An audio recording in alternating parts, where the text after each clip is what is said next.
이슈 나옵니다. 계속해서 업종 살펴보고 있는데요. 오늘은 음식료 업종을 보도록 하겠습니다. 요즘 국제 공물가가 어떻더라, 그리고 환율에 대한 영향은 어떻게 봐야 될까 많이 궁금해하실 것 같은데요. 올해의 음식료 업종 어떻게 흘러갈지 전망해보고요. 그중에 탑픽 종목도 함께 찾아보도록 하겠습니다. 오늘은 김영일 전문가와 허준식 해설위원 준비하고 있습니다. 기자는 차현정 기자와 함께하도록 하겠습니다. 안녕하세요. 네, 안녕하세요. 네, 음식료 업종 살펴보도록 하겠습니다. 먼저 요즘에 좀 추이가 어떤가 이 부분부터 짚어볼 필요가 있을 것 같은데요. 전문가님께서 음식료 업종의 지수 추이 한번 봐주세요. 네. 지금 차트 화면이 좀 보이실 텐데요. 지금 음식료 업종이 최근에 보면 상당히 강하게 상승을 좀 하고 있는데 추세 하단선에 우리가 이제 추세선을 좀 그어보면 추세 하단선에서 정확하게 지지를 받고 반등이 나오기 시작했는데요. 사실은 이제 그 2000포인트 등락 과정이 연말에 거래소 시장에서 있을 때 이미 음식료 업종은 바로 원화 강세 현상이 강화되고 있는 시점이었기 때문에 그 시점부터 해서 강하게 상승했는데 보다시피 또 상단에 정확하게 좀 걸려가지고 약간 매물 소화 과정을 좀 거치고 있는 그런 상황이다. 이렇게 좀 보시면 되겠는데, 아직까지 우리가 이제 개별 종목이라 하더라도 이게 상투의 어떤 거래량 이런 징조가 없이 그냥 숨고르기에 좀 잠깐 들어가는 그런 위치이기 때문에 아직 위치적으로 보면 상승 기조의 연장선에서 다만 단기적으로 많이 올라옴으로 인해서 약간 이격 소화 과정을 거치고 있는 과정이다. 이 정도로 요약이 될 것 같습니다. 네, 상승 구간 속에서 단기적인 숨 고르기를 하고 있다라고 하셨는데 차트의 모습 확인해 보셨듯이 지난해부터 크게 나쁘지는 않았던 쪽이었던 것 같습니다. 해설위원님, 국제 곡물 가격 요즘 추이가 어떤가요? 네, 12월 그러니까 지난달 말에 전월 대비로 이제 발표된 것 잠깐 살펴보면요. 한 달 동안 원당 가격이 한 8% 하락을 했고요. 또 옥수수가 8%, 또 소맥이 8.3%, 또 옥수수가 7.2% 밀렸고요. 대두는 좀 견조했는데요. 콩은 한 0.9% 하락을 했습니다. 그리고 이어서 이제 새해 들어서 1월 4일자 기준으로 발표된 국제 곡물 가격을 보면 한 주간 아니면 직전주 대비로 모두 내렸던 것인데요. 보면 소맥이 한 주간 동안 4% 밀렸습니다. 시황 나오는 것은 글로벌 수요 둔화, 또 공급량 증가 탓이라고 나오고 있고요. 대두 같은 경우는 중국이 수입을 하지 않겠다는 시황 나오면서 콩도 새해 들어서는 한 주 동안 2.5%가 밀렸습니다. 그리고 옥수수가 기상 여건이 좋아지면 작황이 호전됐다는 소식에 2% 또 밀려났고요. 한 주 동안에. 그리고 원당은 역시나 공급 과잉 우려가 지속되면서 밀려났습니다. 전체적으로 보면 일단 중국의 수요 부진 우려가 좀 있고요. 또 호주에서 지금 이제 겨울철 밀의 수확이 진행되고 있다고 하네요. 그래서 이제 전반적으로 수급이 그러니까 공급이 늘다 보니까 상황이 좀 밀려나는 쪽으로 간 것 같고요. 올해 이제 2월 달부터는 이제 남반구가 곡물 수확기에 접어들면서 공급량도 늘어날 전망이기 때문에 앞으로도 곡물 단가는 조정이 이어질 것이다. 이런 전망이 많고요. 그리고 최근에 미국 농무부가 12월에 내놓은 세계 곡물 수급 전망을 보면 작년 하반기 또 이제 올해 상반기를 걸쳐지는 2012-13 시즌의 곡물 재고를 전망치를 보면 18.7%로 직전월 대비로 0.1%포인트 올라갔는데요. 이러한 재고 증가에 따른 수급 동향만 보더라도 곡물 단가는 앞으로 좀 안정세를 보일 것으로 전망이 됩니다. 네, 지난해만 해도 너무 더워서 혹은 허리케인 문제로 곡물가가 좀 많이 치솟았었는데 최근에는 계속해서 하향 안정화되고 있는 추세네요. 음식료 업종에는 이 곡물가 추이를 좀 어떻게 적용시켜서 보는 게 좋을까요? 아무래도 천천히 하향 안정화되는 게 가장 좋은 패턴이라고 볼 수 있나요? 일단은 단가가 올라가더라도요. 그게 보니까 이따 말씀드릴 건데요. 6개월 후에 그런 단가들이 원가에 반영이 되기 때문에 조금 그러한 상황은 좀 다른 얘기인 것 같고요. 그리고 최근에 이제 가격 전가력이 높아지고 있기 때문에 원가가 올라간다 하더라도 계속해서 판가 인상으로 그러니까 완제품 가격 인상으로 좀 갈 수 있는 상황이어서 크게 지금은 유의미한 지표는 아닌 것 같은데 어쨌든 떨어지고 있는 것 자체는 지금 어떤 그 제품 단가 인상 시그널과 맞물리면서 실적으로는 좀 좋게 영향을 주고 있는 것 같습니다. 네, 알겠습니다. 자, 그렇다면은 이 원달러 환율에 대한 영향도 한번 점검해 볼 필요가 있을 것 같은데요. 일단 음식료 업종에는 어떤 영향이 있는지 기자에게 이야기 들어보도록 하겠습니다. 차은정 기자, 어떤 영향이 있을까요? 네, 통상 음식료주는 원달러 환율과 기간별 상관관계가 높은 종목으로 꼽힙니다. 최근 코스피 지수가 조정을 받으며 대형주 주가가 흔들린 데 반해 음식료주들은 꾸준한 상승 흐름을 이어가고 있어 주목됩니다. 지난 한 주 음식료 업종 지수를 살펴보면 전주 대비 3.6% 상승한 것을 알 수 있습니다. 코스피 수익률 2.8%를 상회하는 겁니다. 실제로 음식료 업종의 작년 4분기 영업이익이 전년 동기 대비 64% 증가했고 올해 영업이익은 32% 성장할 것이란 분석이 나오고 있는데요.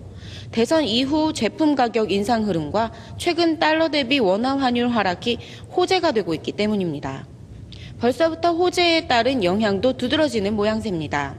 지난해 말 대선이 끝나자마자 식품업계가 두부와 소주, 콩나물, 밀가루 등 가격을 인상하면서 제품 가격 상승 기대감이 커졌습니다.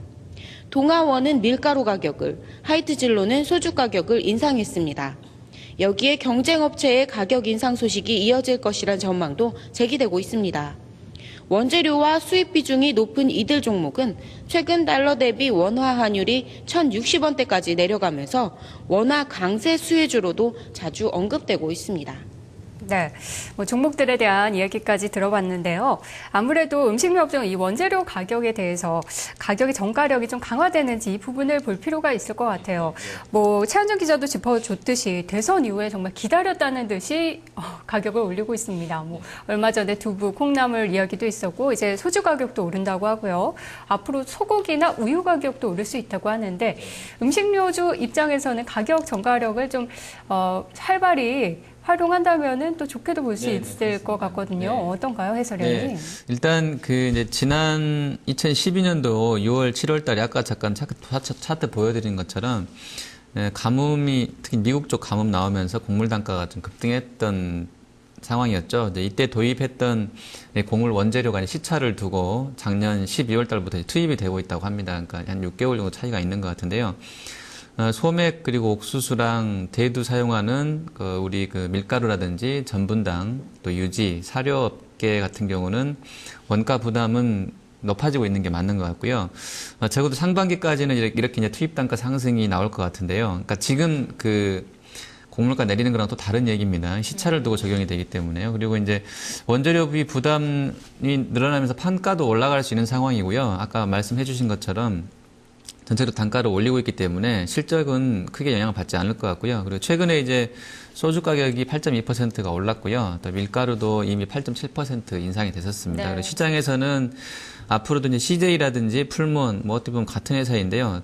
두부라든지 콩나물 가격도 한 10%대로 인상할 것으로 보고 있고요. 또 이런 향후에는 이런 제품 가격 상승 또 이후에 오게 될, 그러니까 6개월 후에 투입되게 될 원가들은 이제 지금 떨어지고 있는 게 반영되기 때문에 한 6월달, 7월달 부분부터는 더 낮은 원가를 사용을 하면서 제품 가격은 올라가는 것이기 때문에 음식료제 실적은 연간으로 봤을 때 전체적으로 시간이 갈수록 좀 더 좋아지지 않겠냐 이렇게 좀 판단이 됩니다. 네, 특히 밀가루라던가 이런 부분은 가격이 오른다고 해서 또 안 사는 게 아니기 때문에 어쨌든 음식료주 입장에서는 좋은 기회로 좀 삼고 있는 것 같습니다. 자, 그렇다면 또 소비자 입장에서는 별로 좋지 않은 소식이지만요.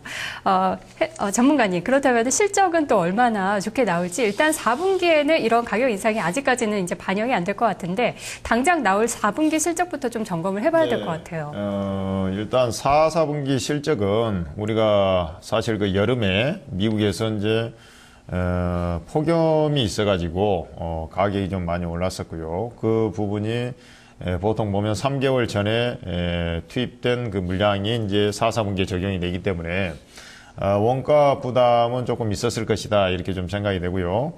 그 다음에 또 보면, 그 이후에 이제 환율은 사실 원화 강세가 진행이 되고 있었습니다만은, 실질적으로 보면, 10월 달부터, 급격하게 이제 원화 강세가 되어 왔었기 때문에, 사실상 이제 곡물 가격을 수입하면서 싸게 들어오는 거거든요. 근데 이제 거기에 이제 1분기 실적에는 상당히 좋아질 것 같은데 4, 4분기만으로 놓고 보면 지금 평균작 정도의 어떤 실적이 아니겠느냐, 막 이렇게 좀 생각이 되고요.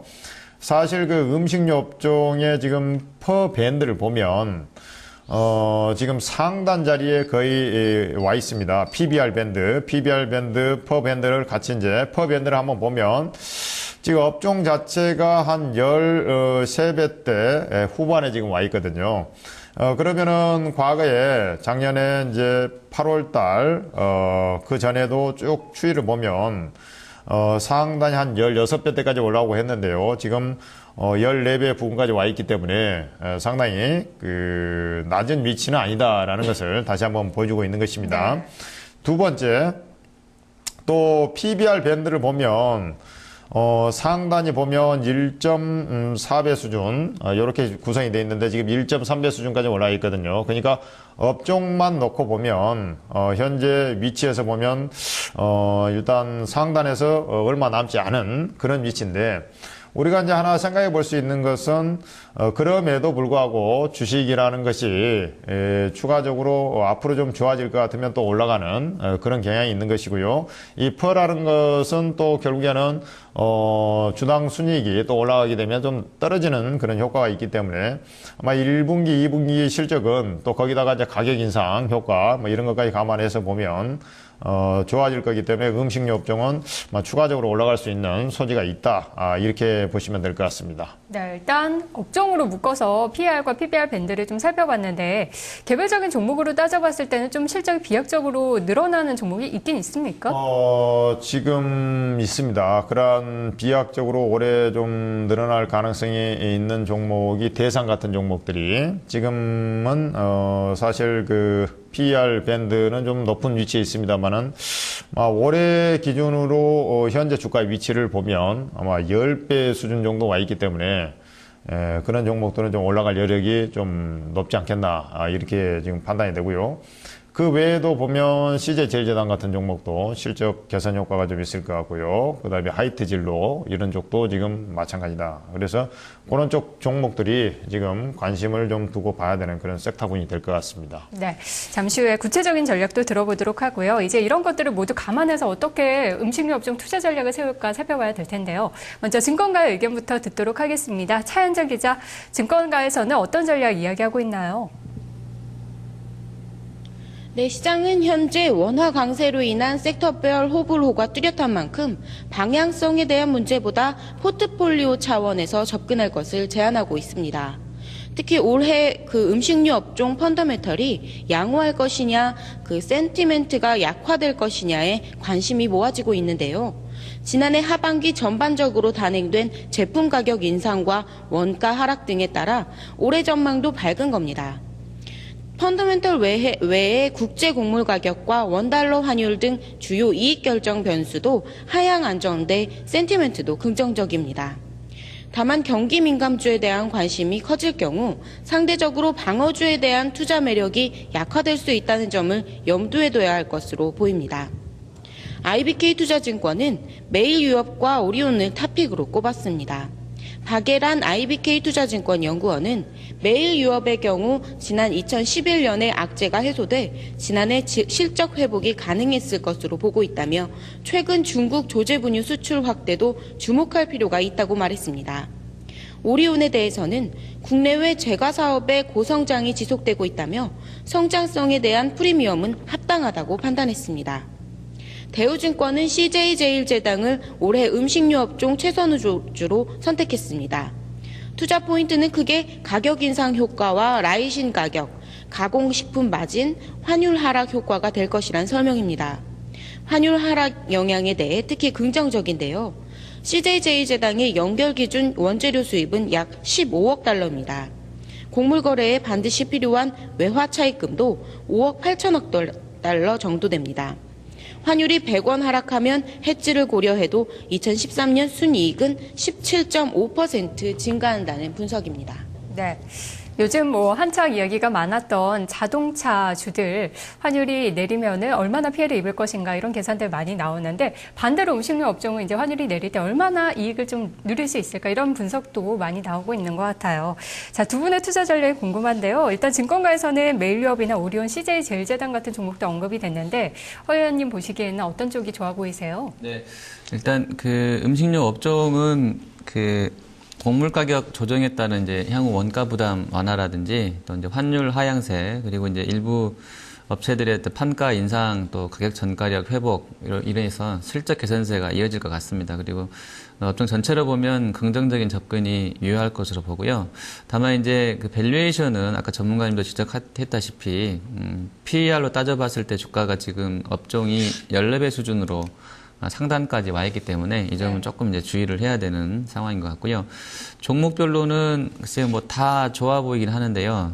저도 이제 항상 계속 이제 음식료만 말씀드린 대상을 가지고 왔습니다. 대상 같은 경우에는 이렇게 결론부터 말씀드리면 여기서 오늘도 조금 더 오르는데요. 어제 종가 기준으로 한 11% 정도는 더 올라갈 수 있을 것으로 단기에 그래서 한 32,000원, 33,000원 정도까지는 가능한 것으로 보고 있고요. 네. 그 4분기 실적만 보면 작년보다 한 4 내지 5% 조금 안 좋게 보는 쪽에서는 한 10%까지 줄어들 거라고 별도 기준으로 봤을 때요. 예상을 하는데 어쨌든 연간 실적이 괜찮았기 때문에 좋다고 보고요. 그리고 이제 빙그레 같은 경우는 지금 시총이 한 1조 1,500억 정도 나오는데 개인적으로 봤을 때는 이제 오리온이랑 1대1로 비교한다고 그러는데 좀 비싸 보이는 게 맞는 것 같고요. 오리온이 매수가 가장 많이 나오고 있는데 개인적으로는 조금 오리온도 좀 비싸게 생각됩니다. 그리고 그 담배 쪽이라든지 인삼 쪽 관련해서 KTNG 관련해서는 이제 배당락 나오거나 조금 주가가 힘을 못 받고 있는 게 사실인데 이 종목은 사실은 좀 길게 봐서는 뭐 9만 원도 가보고 한 10만 원도 가볼 수 있는 종목 아닌가 생각을 하고 있고요. 길게 봤을 때는요. 그리고 향후에 이제 라면 가격이 단기에 이제 인상될 것이라는 기대감이 있는데 삼양식품 또 농심 주가도 좀 잘 봐야 되겠습니다. 네. 네. 작년에요. 네, 음식료 네. 업종에 좀 모멘텀이 되었던 부분이 네. 이슈적인 부분에서 중국에서의 소비 확대 수혜주로 분류가 되기도 했었잖아요. 네, 맞습니다. 예를 들어서 네. 오리온이 옛날에 초코파이가 그렇게 잘 팔린다더라 네, 네, 했던 네. 것처럼 빙그레도 바나나 맛 우유 때문에 주가가 한참 잘 갔었는데 네, 맞습니다. 네. 그런 모멘텀이 올해도 좀 있을까요?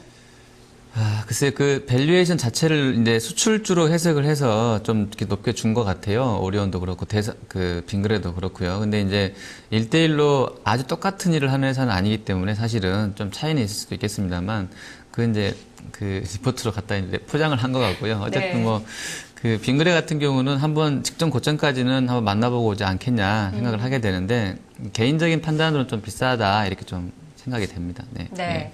가장 좋은 탑픽으로는 대상을 말씀해 주셨네요. 32,000원까지는 가지 않을까 하셨는데요. 전문가님 어떤 종목이 가장 좋아 보이세요? 네, 지금 그 음식료 업종이라는 것이 사실 그 전형적인 생필품주 아닙니까? 그래서 항상 그 음식료 업종을 좀 투자를 할 때는 우리가 원재료를 좀 어떻게든 싸게 들어올 수 있는 반경이 되느냐, 그것이 곡물 가격의 국제 시세가 어떻게 되느냐, 그 다음에 환율이 좀 떨어지면, 원화 강세가 되면 어쨌든 원재료를 싸게 구입을 해서 들어오는 그런 과정이고, 그것이 가격 인상까지 이루어진다 하면 금상첨화다. 어차피 생필품이기 때문에 안 사 먹을 수 없는 거기 때문에요. 두 번째 보면 아까 이제 원화하고 연동을 해서 보면 꼭 일치하는 건 아닙니다만 아까 자동차 업종 말씀하셨다시피 자동차 업종이 예를 들어서 환율의 영향을 받으면서 하락할 때 반대로 음식료라든지 제약이 올라올 수 있다는 것이 하나 있겠고요. 지금 시장 구도를 보면 전체적으로 조정을 약간 거래소는 좀 받고 있습니다만은 전체 기조는 살아서 움직이고 있는 그런 시장입니다. 그렇기 때문에 한 가지 포인트를 보면은 소재 산업재가 상대적으로 강하다. 소재 소재 산업재라는 것은 전형적인 경기 민감주거든요. 그러면은 이 소재 산업재가 강할 때는 방어주가 좀 시세가 떨어질 거라는 것을 생각을 하셔야 될 것 같고요. 소재 산업재가 이제 쉬어가는 그런 위치에 왔다 할 때는 방어주가 올라갈 것이라는 것을 생각해 볼 수가 있을 겁니다. 그래서 일단 탑픽은 CJ제일제당하고 대상을 선정을 했는데 네. 앞서 말씀드렸다시피 일단 요 CJ제일제당은 수출 효과도 일부 있을 것 같고요. 그다음에 이제 두 종목이 기본적으로 밸류에이션 상으로 봤을 때는 올해 예상 밸류에이션 좀 싼 편에 들어갈 것이다 이렇게 생각이 되고요. 그다음에 하나만 좀 말씀을 드리면 우리 이제 사회가 지금 극과 극을 좀 달리는 어떤 복지 정책이거든요. 말 그대로 제일 하단에 지금 0에서 5세가 있고 그다음에 65세 이상의 노인복지 이렇게 돼 있는데 네. 사실 그 0에서 5세와 연관된 그런 부분에서 보면 무슨 아가방 컴퍼니니 뭐 이런 게 올라오고 했습니다만은 그런 쪽보다 엄밀하게 보면 메일 유업 같은 종목들이 중국에 또 진출이 돼 있고 하기 때문에 낮게 개별주긴 합니다만은 또 좀 볼 필요가 있는 그러한 종목군에 좀 들어갈 거다 이렇게 말씀드릴 수 있습니다. 알겠습니다. 어쨌든 탑픽으로는 대상과 CJ제일제당 가장 좋게 보셨네요. 혹시 뭐 어느 정도 수준까지 예상한다 목표가도 주실 수 있으세요? 일단 제가 볼 때 CJ제일제당 같은 경우는 지금 한 단계 신고가 랠리가 나와가지고 제가 볼 때는 뭐 40만 원을 한번 도전을 할 것 같습니다. 40만 원. 그리고 지금 대상 같은 경우는 지금 뭐 많이 올라와가지고 부담스럽지 않느냐, 뭐 이렇게 그냥 가격적으로만 보면 그런데, 밸류에이션 상으로 보면 이 종목은 37,000원에서 4만원 범주까지 좀 갈 여력이 있다. 이렇게 지금 판단을 하고 있습니다. 그래서 일단 대체적으로 보면 종목별로 보면 20-30%의 상승 여력이 있다라고 보고 있는 것입니다. 그것은 상반기에 나올 실적이 여러 여건상 봤을 때 하자 없이 좋아질 가능성이 높기 때문에 그만큼의 상승 여력이 있는 것으로 이렇게 판단하고 있습니다. 네, 알겠습니다. 두 분 공통적으로는 대상을 꼽아주셨네요. 한번 살펴보시면 좋을 것 같습니다. 음식료 업종 살펴봤는데요. 국제 곡물가의 하락 안정, 그리고 환율의 하락, 제품 가격 인상 등 상승할 만한 모멘텀들, 요인들은 많았습니다. 하지만 주가가 밸류에이션 다소 높은 구간에 있다는 점도 함께 참고해 보시면 좋을 것 같네요. 오늘 두 분 말씀 고맙습니다.